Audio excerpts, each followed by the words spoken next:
அன்பார்ந்த இறைமக்களே, கிறிஸ்துவின் மறுப ஜபக்குழியின் வாயிலாக என்று உங்களை சந்திப்பதில் நான் பெரும் மகிழ்ச்சி அடைகிறேன். மக்களை, இன்றைக்கி என்ன நாள் என்று விபூதி புதன் இல்லையா? மனிதன் மண்ணாக பிறந்தான், மண்ணால் உண்டாக்கப்பட்டான், மண்ணுக்கே திரும்புவான் என்று நமக்கு உணர்த்துகின்ற நாள் இந்த நாள் இல்லையா? இந்த நாளை நாம் எப்படி எடுத்துக்கொள்வோம்? எந்த வகையில் எடுத்துக்கொள்வோம்? சிந்திச்சிருக்கிறோமா?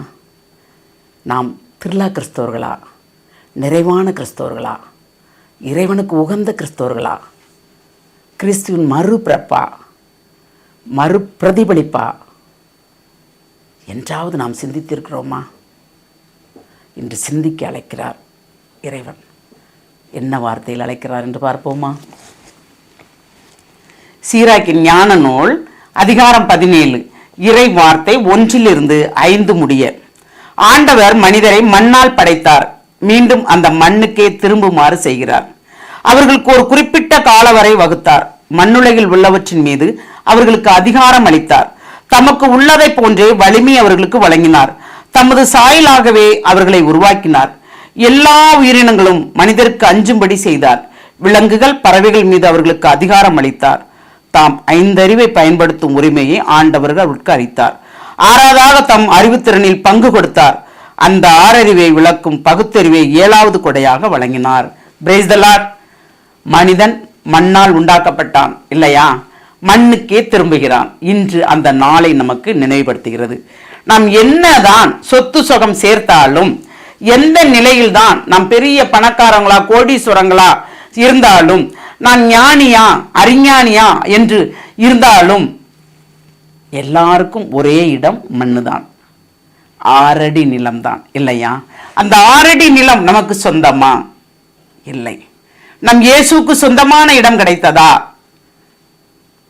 அடுத்த கல்லறையில் தான் இயேசுவை கொண்டு வைத்தார்கள் இல்லையா? பிறருடைய கல்லறையில். அப்போ அந்த நிலைதான் நமக்குமே இல்லையா? அதை நாம் சிந்தித்தோம் என்றால் நாம் எப்படி வாழ்வோம்? ஏனென்றால் எல்லா அதிகாரையும், உலகத்தை படைத்து எல்லா அதிகாரத்தையும் இறைவன் நமக்கு தந்தார். நம் அறிவை கொண்டு பயன்படுத்தும்படியும் நமக்கு கொடுத்தார். ஒவ்வொரு வார்த்தையும், ஒவ்வொரு செயலையும், ஒவ்வொரு சொல்லையும் அவர் நமக்கு நிறைவாக செய்து கொடுத்தார். அந்த நிறைவை நாம் பெற்றுக்கொண்டோமா? அந்த நிறைவின் மூலமாக நாம் பிறரை வாழ வைக்கிறோமா? 7வது கொடையாக நாம் பெற்றுக்கொண்ட அந்த அறிவை எப்படி பயன்படுத்துகிறோம்? ஞானத்தால் நிரம்பி வழிகிறோமா? இல்லை செருக்குற்றி இருக்கிறோமா? நான் என்ற அகந்தையில் இருக்கிறோமா?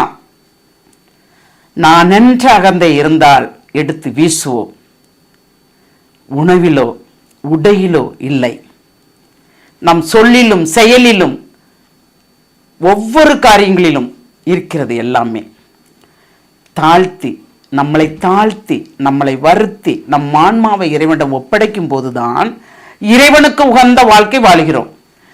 என்ன செய்யறோம்? இந்த 40 நாட்கள் மட்டும் கடைபிடிப்போம். நாம் நோன்பு இருப்போம், உண்ணா நோன்பு. நாம் வெளிப்புறத்தை தூய்மையாக வைத்துக் கொள்ள வேண்டும் என்று நினைக்கிறோம் இல்லையா? உள்புறம் தூய்மையாக இருக்கிறதா? நம் ஆன்மா தூய்மையாக இருக்கிறதா என்றாவது சிந்தித்திருக்கிறோமா? எதை கேட்டாலும் பாவரிக்கை விட்டுவிட்டோமா என்று கேட்டால், நான் என்ன பாவம் செய்தேன் என்று சொல்லுகிறோம் இல்லையா? பாவம் செய்யாத மனிதன் யார்? இறை இயேசும் அன்னை மரியாளும் இல்லையா? மனித ரூபில் பிறந்தாலும் அவர் எந்த பாவமும் செய்யவில்லை. நாம பாவத்தின் சம்பளம் தானே மொத்தமா இல்லையா? நம் வழி வந்ததே பாவம் தானே. பாவத்தினால் தானே இவ்வளவு துன்பங்களும் துயரங்களும் வேதனைகளும். அப்ப அந்த பாவத்துக்கு பரிகாரம் என்ன? பாவத்தை வெளியெடுத்து வீசணுமா இல்லையா? அதுக்கு நம்ம உணவு தான் பரிகாரமா? இல்லை. நம் செயல் சிந்தனைகள் உள்ளது. அகங்காரம், ஆணவம், அகந்தை, பிறரை மதிக்காதது, விட்டு கொடுக்காதது, அன்பு செய்யாதது, பொறுமை இல்லாதது எல்லாமே பாவத்துக்குரியது. அனைத்தையும் எடுத்து வீசுவோமா? வீசினால் நாம் தான் மனிதரில் புனிதர். ஆம், இன்று அந்த நாளைத்தான் நமக்கு நினைவுபடுத்துகிறது. பிறக்கும் போதே புனிதர்களாக பிறந்தது ஒரு சிலர் தான் இல்லையா? மற்றவர்கள் எல்லாமே பாவ வாழ்க்கையில் வாழ்ந்து மனிதராக வாழ்ந்து புனிதராக மாறினார்கள். பேர் சொல்லும்படி இருக்கிறார்கள். நாம் என்ன பேர் சொல்லுகிறோம்? நமக்கு என்ன பேர் இருக்கிறது? மரித்தால் நமக்கு என்ன பேர் கிடைக்கும் என்றாவது ஒரு நாள் சிந்தித்திருப்போமா? மரணத்தை நாம் கண்முன் கொண்டு வந்திருப்போமா? நான் நிறைவாக வாழ்வேன், நெஞ்சை நீ அமைதியுடன் இரு, நிறைவான சொத்து இருக்கிறது என்று சொல்பவர்கள் எல்லாம் விடிந்தால் எப்படி இருப்பார்கள் என்று இறைவனுக்கு மட்டும்தான் தெரியும். மரிப்பது கூட அவர்களுக்கு தெரியாது. நாம் இறைவனோடு இணைந்து நடந்தால் நமக்கு மரிப்பதையும் முன்கூட்டியே அறிவிப்பார். ஏனென்றால் அறிவிக்க வல்லவர் நமக்கு இருக்கிறார் கூடையே, இல்லையா? அவரோடு இணைந்து நடக்க வேண்டும். அவர் சொல்லுக்கு நாம் செவிசாய்க்க வேண்டும்.